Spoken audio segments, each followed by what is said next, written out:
Comment séduire après un divorce? Bonjour à vous mesdames, j'espère que vous allez bien et bienvenue sur ma chaîne YouTube S'aimer plus, dans laquelle aujourd'hui je vais vous parler justement de cet objectif finalement qu'on peut avoir quand on a divorcé précisément, pas seulement quand on s'est séparé, mais quand finalement on a eu une vie pendant plusieurs années, qu'on a testé un mariage, qu'on a testé une relation, que ça n'a pas fonctionné, potentiellement qu'on a déjà un certain âge entre 40 et 50 ans ou plus, et qu'on se demande comment ça se passe la séduction après un divorce, d'autant plus que dans ces cas-là, souvent il peut y avoir eu une séparation difficile, que ce soit avec le conjoint ou nous-mêmes dans notre transition de vie, potentiellement un déménagement, des fois un changement de lieu de travail, et puis surtout le fait de se dire ça fait très longtemps finalement que je suis pas revenue dans le marché de la séduction et de la rencontre, et donc je sais plus vraiment ce que je veux, je sais plus comment ça fonctionne,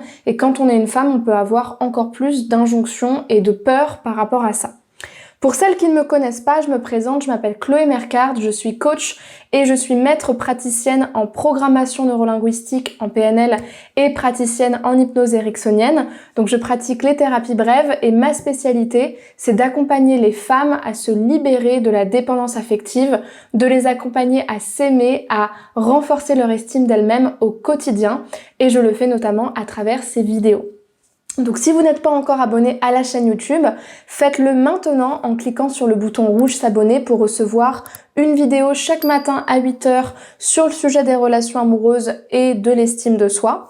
Et pour les personnes qui justement aimeraient commencer à travailler sur elles, qui savent pas forcément si un coaching adapté, ne connaissent pas vraiment ça, sachez que j'ai mis à votre disposition une formation totalement offerte qui s'intitule « Incarner la femme lumineuse, sensationnelle et unique qui l'épousera » et qui justement s'adresse à toutes les femmes qui veulent apprendre à séduire, mais pas n'importe qui, pas de n'importe quelle manière, et qui en fait, au-delà de l'envie de s'engager ou d'être mariée, c'est pas vraiment ça qui est important finalement, ont envie d'un homme qui, d'une certaine manière, serait capable de les épouser parce qu'il va les choisir, parce qu'il va choisir de s'engager avec elles. Et dans cette formation qui est offerte, je vous donne en fait des grands principes autour des relations hommes-femmes, certains outils de coaching, et surtout je vous accompagne dans une formation à cheminer vers ce chemin-là.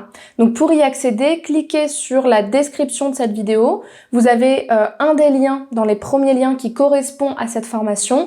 Vous n'avez plus qu'à vous inscrire et vous recevrez la vidéo directement. Donc on va tout de suite voir le vif du sujet, comment séduire après un divorce. Regardez bien jusqu'à la fin et prenez des notes. Donc comme je vous l'ai dit en introduction de cette vidéo, les femmes ou les hommes en réalité, ça peut très bien s'adresser aux hommes qui ont divorcé et qui veulent séduire après, il y a tout un tas de problématiques qui peut justement advenir. Le fait d'avoir dépassé un certain âge, généralement les personnes qui ont divorcé, ça tourne autour des 40, 50 ans dans la moyenne. Elles ont déjà eu une première expérience de la vie, et puis c'est une période aussi où on peut se sentir très vulnérable parce que pendant une certaine période de vie, on a pensé que on avait réussi, qu'on s'était marié, que ça allait marcher, on a construit une famille, on a fait grandir des enfants, élevé des enfants, et puis là on se retrouve à tout recommencer, tant sur le plan personnel que sur le plan sentimental. On perd son nom de jeune fille si on est une femme, et finalement on repart d'une certaine manière à zéro. Des fois on hésite, on se demande est-ce qu'on a bien fait les choses. Bref, il y a beaucoup de questions qui peuvent arriver, et quand on se sent seul après un divorce et qu'on veut séduire, il y a des erreurs finalement à ne pas faire, et selon moi un processus qu'on peut chacun s'approprier en fonction de nos besoins et qui est important à suivre. Donc le premier, c'est justement de prendre le temps de faire le point sur ce que l'on a appris. Très peu de personnes, sauf quand on fait un travail sur soi, sont réellement dans cette optique d'apprentissage et non pas d'échec. Souvent, moi quand j'ai des personnes qui viennent me voir en coaching et que ce sont des femmes divorcées, il y a cette notion de mon mariage a échoué, j'ai échoué dans mon mariage, je me suis pas choisie pendant 20 ans, peut-être. Mais c'est un apprentissage. Le simple fait de savoir que vous êtes passé à côté de certaines années ou que vous n'avez pas pensé à vous, c'est un apprentissage pour la suite. Et le fait de vouloir tout de suite retrouver quelqu'un sans finalement se retrouver face à soi-même en se demandant Qu'est-ce que j'ai appris personnellement? C'est comme si vous faisiez totalement table rase du passé, sans prendre en compte toutes les choses que vous aviez apprises sur ce chemin-là. Et c'est super triste parce que c'est aussi cette expérience de vie qui, quand elle est bien utilisée, quand elle est bien intégrée, va vous permettre d'avoir des relations beaucoup plus profondes et d'une certaine manière d'aller plus vite finalement que les jeunes dans quelque chose de sûr dès le départ, parce qu'en fait on sait ce qu'on veut, on sait ce qu'on a vécu, on sait ce qu'on ne veut plus revivre, et donc on n'est pas juste comme deux bébés tortues perdus dans l'océan à ne pas savoir où on va. En fait on a une expérience, on a appris quelque chose et on sait aussi ce qu'on veut et ce qu'on ne veut plus. Donc faire le point sur ce que vous avez appris, sur l'apprentissage que ça vous a apporté, ça c'est une première étape très importante. J'aurais tendance aussi à vous conseiller de prendre le temps de vous retrouver vous-même.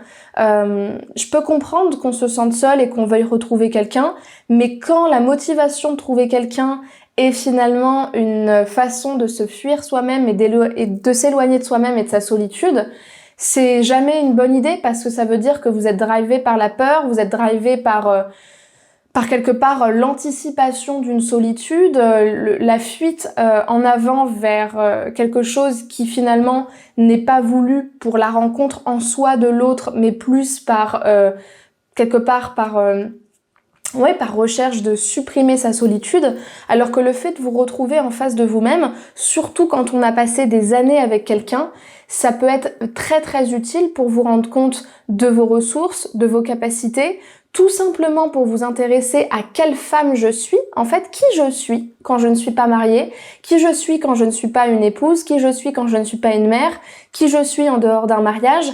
Et encore une fois, c'est aussi ça qui va vous permettre très rapidement d'apporter finalement quelque chose de nouveau et de profond à l'intérieur de cette rencontre avec l'autre. Donc le fait de prendre le temps de vous retrouver vous-même, de faire même quelques semaines de voyage toute seule, une vie toute seule durant plusieurs semaines ou plusieurs mois, le fait de se recentrer sur est-ce que mon travail a du sens, est-ce que j'ai fait ce qui me semblait important, si ce n'est trouver quelqu'un, se demander qui on est quand on a perdu finalement la notion de notre identité, tout ça ce sont des choses importantes.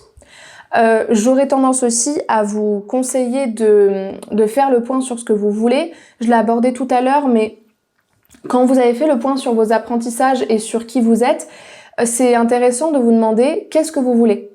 Quand on est plus jeune, on peut être dans une dynamique de construire quelque chose, de construire une famille, de construire un mariage. Quand on est divorcé, après une certaine période de temps, on peut ne pas forcément vouloir tout de suite finalement être en couple d'une manière hyper engagée. C'est pas le cas de tout le monde, mais il y a beaucoup de femmes que j'accompagne qui croient, quand elles viennent me voir, qu'elles veulent trouver quelqu'un, mais en fait ce qu'elles veulent c'est juste quelque part ne pas être seules et juste partager du temps avec quelqu'un, être aimée évidemment, mais ne pas forcément tout de suite habiter chez l'autre, faire des enfants, acheter une maison, se présenter à la famille. C'est pas forcément quelque chose que vous voulez dans ce cadre relationnel. C'est aussi se questionner sur vos valeurs. Qu'est-ce qui est le plus important pour vous? Est-ce que finalement c'est la passion? Est-ce que c'est l'exploration, je sais pas, d'une certaine sensualité avec l'autre? Est-ce que c'est le partage de certaines choses, de certaines activités? Est-ce que c'est la famille qui est important pour vous? Peut-être que vous n'en êtes plus là aujourd'hui. Qu'est-ce que vous recherchez en fait finalement dans une rencontre maintenant au regard de ce que vous avez vécu? Et puis ce qui est hyper important, ça c'est peut-être la chose la plus importante à retenir dans ce cas-là précisément, c'est de prêter attention vraiment aux croyances que vous entretenez. Vous vous rendez pas compte, mais quand vous faites pas attention à votre discours intérieur, c'est là où vous pouvez nourrir des croyances limitantes qui peuvent vous faire perdre du temps, mais qui peuvent surtout vous emmener dans ce qu'on appelle en programmation neurolinguistique une stratégie limitante, une stratégie d'échec. J'ai plein d'exemples à vous citer, mais avoir plus de 50 ans et se dire de toute façon à 50 ans passés, je suis vieille, je vais intéresser personne, la plupart de ma vie est derrière moi et de toute façon ça sert à rien d'être sur les sites de rencontres parce que je vais intéresser personne. À votre avis, vers quoi ça va vous emmener? Encore une fois, ça peut paraître logique, mais le nombre de croyances qu'on a à propos de notre jeunesse, à propos de notre corps, à propos de notre beauté, de notre séduction, déjà, c'est pas forcément vrai, c'est-à-dire que autant qu'on pense qu'on est moche, qu'on est belle, dans les deux cas on a raison, c'est juste une question de perspective. Par contre, ces croyances-là, elles ont un impact considérable sur les comportements que vous allez avoir et sur le résultat finalement des rencontres que vous allez faire. Vous allez attirer un certain type d'homme puisque vous allez aller vers un certain type d'homme, choisir un certain type d'homme qui, d'une manière limitante ou ressource, correspond à ce que vous pensez de vous-même. Donc, si finalement vous voulez rencontrer quelqu'un mais que vous ne faites aucun travail sur vos croyances, puisque c'est ça qui est important de changer, vous pouvez vous raconter l'histoire que finalement après un divorce, on est vide, après 50 ans, on est plus jeune, donc du coup on est plus attirante. Tout ça, ce sont des croyances finalement. Et ces croyances-là, elles sont plus ou moins appropriées par rapport à votre objectif. Donc, pour résumer, séduire après un divorce, la meilleure façon de le faire, c'est de prendre du temps pour soi, de le voir comme une opportunité plutôt que comme un échec en soi, comme un apprentissage et comme une façon de s'ouvrir à l'autre d'une autre manière. Évidemment, c'est important aussi d'être bien entouré, d'avoir autour de vous des personnes qui vous poussent vers le haut, qui vous poussent justement à vous ouvrir aux autres et qui d'une certaine manière vous aident aussi à avoir des croyances ressources et positives vis-à-vis de vous-même. Donc voilà pour cette vidéo, j'espère sincèrement qu'elle vous aura plu, qu'elle vous aura parlé, qu'elle vous aura rapporté aussi plus de fraîcheur et d'espoir dans cette situation. Si vous souhaitez prendre contact avec moi, vous pouvez encore le faire d'ici la fin de l'année, donc vous avez à peu près 6 mois pour en profiter, c'est-à-dire que vous pouvez réserver un appel de 15 minutes dans lequel je vais vous poser des questions sur votre problématique, sur votre objectif, et si vous pouvez être coaché, je vous proposerai à ce moment-là une première séance de bilan avec moi. Je vous expliquerai comment ça fonctionne. Donc vous pouvez encore en profiter et auquel cas vous allez cliquer sur la description de cette vidéo, sur le premier lien en description, choisir justement le créneau sur lequel vous souhaitez être appelé et ensuite on pourra échanger ensemble et voir ce qui est possible de faire selon votre besoin d'accompagnement et votre problématique. Voilà. Donc ça c'est pour en ce qui concerne le bilan téléphonique. Pour les personnes qui justement veulent me rejoindre sur les réseaux sociaux pour m'écrire, me poser certaines questions, vous pouvez tout à fait le faire sur Instagram. Donc je suis assez présente sur cette plateforme-là, donc c'est S'aimer plus. Et puis je vous invite aussi à rejoindre le podcast Spotify. Je vous mettrai le petit macaron juste là. Également, j'ai aussi un compte TikTok, une page Facebook. Bref, j'ai différents réseaux sociaux sur lesquels je partage ce contenu-là et vous aurez les principaux liens en description de cette vidéo.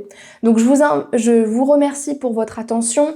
Si vous avez envie de me laisser un commentaire ou de me poser des questions ou de donner votre avis, mettez-le dans les commentaires.